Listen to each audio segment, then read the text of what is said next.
Belgian license plates are white, but actually have red text on them, unlike the black text in most other countries. This shows up through the blur in this red tint, which is a very good clue for Belgium.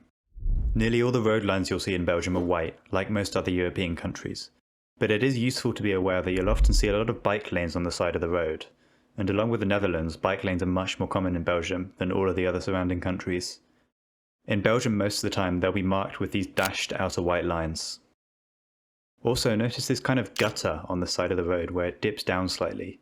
These are quite common on Belgian roads and actually a really good clue. Finally, a lot of the time you'll see roads made up of these concrete slabs, kind of similar to the ones you'll see in Thailand or the Philippines. Most of the direction signs you'll see on the roads will be blue, though you can get some white or brown ones sometimes.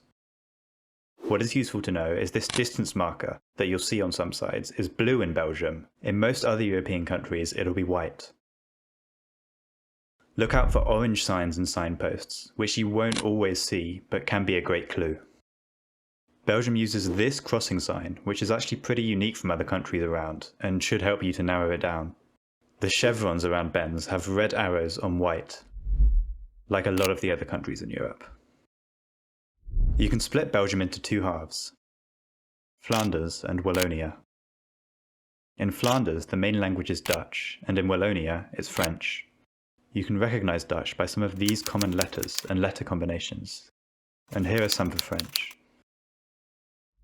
It's useful to mention that in the capital, Brussels, you'll often see bilingual signs in French and Dutch, because they often speak both. There is this small region in the east who actually speak German. It's less than 1% of the population, but it's still good to be aware of.